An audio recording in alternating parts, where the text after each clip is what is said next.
class is a community. A community needs to have social cohesion, some kind of structure, leadership, shared goals, shared belonging, identity, and so on. And obviously that is a different story when you're just dealing with like the Hollywood squares. You might have people who don't want to put their video on. It could be harder to foster that sense of in group. We're a group and we've got some sort of shared purpose. People may tend to be more withdrawn. Having said that, many of us know ourselves that online communities can be invigorating. They can provide a genuine sense of belonging, shared values and so on, progression.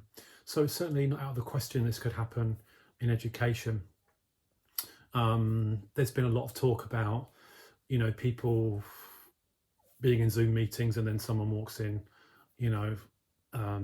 wearing a silly hat, or, your child runs in or whatever. And obviously, the cat running in at the wrong time isn't going to necessarily provide social cohesion, but there's something there about the affordances of tending to be at home during Zoom, or Teams lessons, and being able to sort of be humane and perhaps fostering the more horizontal thing rather than the vertical sort of authoritarian approach, where there's something about our shared situation which is more apparent perhaps and could contribute to social cohesion.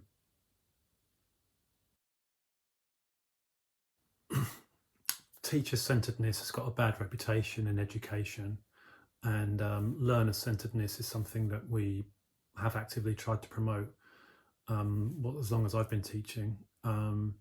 So instead of seeing the teacher as central, the font of all knowledge, all of the experience and life skills and personalities of the people in the room are sort of brought to bear as resources and part of a living community where we hear a lot from them. We find out where they are, we move them on, we move them to the next stage. It isn't really about sort of me or you or other teachers. And that implies, students do a lot of talking, and it's quite communicative, activities based, task based, what have you. It's not quite so easy to do that in Teams and Zoom, partly because of technical reasons. 15 people in breakout rooms, 15 people out. Does screen sharing work? There's lots of instructions that are poorly absorbed, and the need for sort of concept check questions or written descriptions of instructions is quite important. But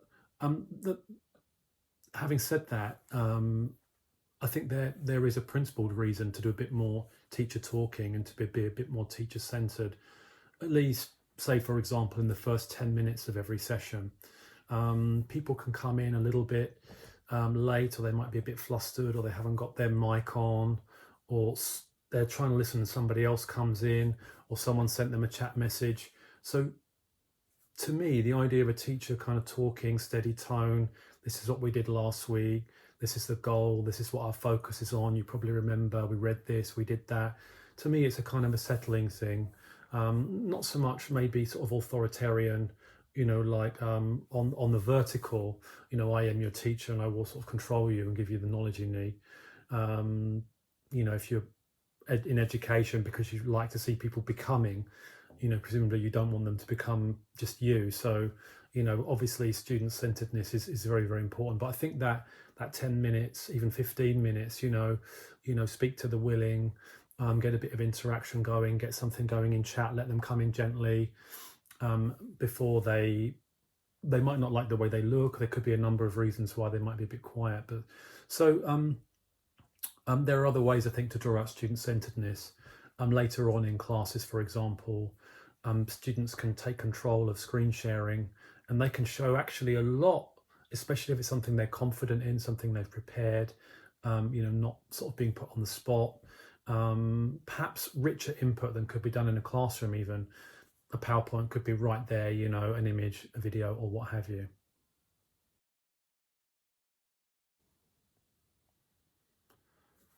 There tend to be less online classes relative to face-to-face classes, depending on where you work, more than ever, we have to make the most of sort of live contact time. An approach that's been discussed has been the flipped model, where students do work in advance, prepare for, like a live hour, on Zoom or on Teams, and the lesson plan assumes that they will have done the work, so that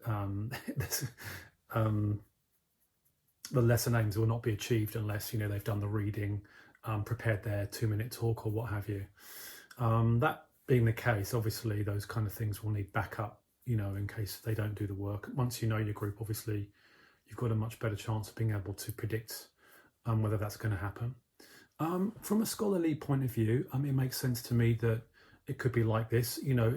Independent learners, higher education, are in an inverted pyramid where, a pyramid where the bulk of the work they do is reading, processing, note-taking, organising, and the moments where they come out into public and demonstrate that or discuss that or share that or build that together, it's kind of like coming up for air, the narrow end of the pyramid time-wise. So that it's sort of like that anyway. I guess there's an emphasis then perhaps on developing the skills of independent learning.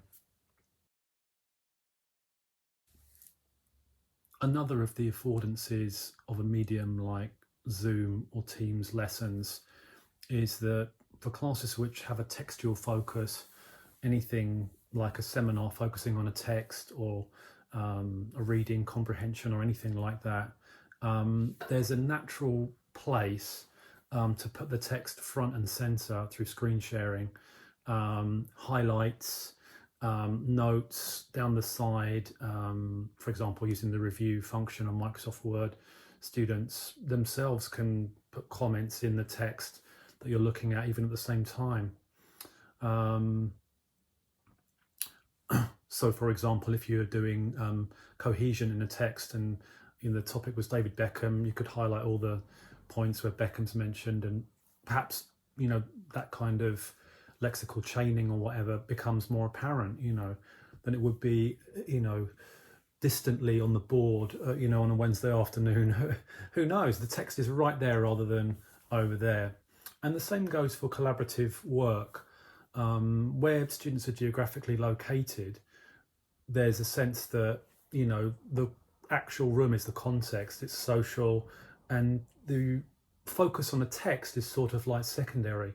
It might be the case that for students who are engaged and committed, that not being geographically located, the text is a kind of a symbolic focus for unity really, and therefore collaborative documents, they might participate even better than they would when you're in a room working collaboratively on something with somebody over there on a laptop. It doesn't really make quite as much sense as it does online, really.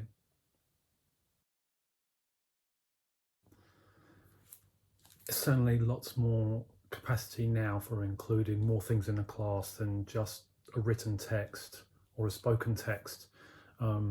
It's often said this is the multimodal age, an age where various modes of communication, meaning making, creativity, different kinds of recordings, juxtapositions of 2 or 3 things, image, music, text, and what have you, I'll characterize our experience in lots of environments, and certainly characterize experience of people younger than myself. If it's not too far-fetched of a metaphor, it's almost like in the former age, the text was like sacrosanct. This is a book, this is the written word, this is what we shall study, and like if you got a little picture, you were lucky. Information was centrally organized by authorities like teachers or librarians or what have you, religious leaders, parents, and you kind of got it for Christmas or your birthday or whatever. I guess I'm referring to my own experience. But now it's not really like that. We're living in a different kind of context, especially people growing up now, young people, where they're surrounded by information. They're literally in the information. The information is everywhere. and they're navigating a way through it. And maybe our job is more to sort of like say, bring your information self, bring your navigator, of information and sort of semiotic resources that you're constantly dealing with, images, GIFs, emojis. Obviously, we're not going to leave out sustained reading and sustained writing, criticality, and everything, but the means of that being expressed and the means of bringing everyone to the party can reflect the value that the classroom can be pretty similar to everywhere else. It doesn't have to be a brick wall that divides people off from the way they are, the way they live, the way they talk, the way they express themselves outside. It can have some shared characteristics which should help the scholarly self, the scientific self, the critical self, the reading, reflecting, growing, becoming, young scholarly self to come in to that environment in a more familiar way, and to know that your whole person is welcomed. That's the idea behind Zoom being potentially a more multimodal space, Zoom and Teams, where these things can be brought in, links, GIFs, emojis. That's the natural kind of dialect in online forums as well.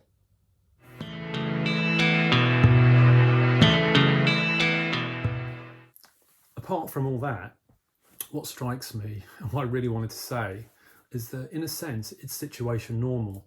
I mean, albeit we're not in a room together, teacher might do a bit more talking, students can present, and what have you.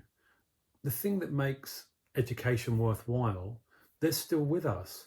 The ability to build knowledge, the opportunity to become in a different way to how you would have if you were in the institution every day. The opportunities to sort of be creative, make connections, they're still there. I mean, obviously, at this point in history right now has been very, very hard on a lot of people. Some other people have grown tremendously through online classes, online courses, online content. If the internet, had not answered the question, what could you do for us, if we just had to stay indoors all the time. Now it has, it has answered that question. No doubt there's winners and losers there, of course there are. But the basic thing about if you're motivated, you have a purpose, you've got that thirst for knowledge, you're in the process of becoming and you want to carry on, Teams and Zoom, with the right scheme of work, with the right approach, with 60% of the class willing and engaged, it can work. We can move forward, we can emerge from this and emerge, into this kind of education, into this kind of life for as long as we need to. And there's no reason why we should be robbed of any opportunity to grow, really.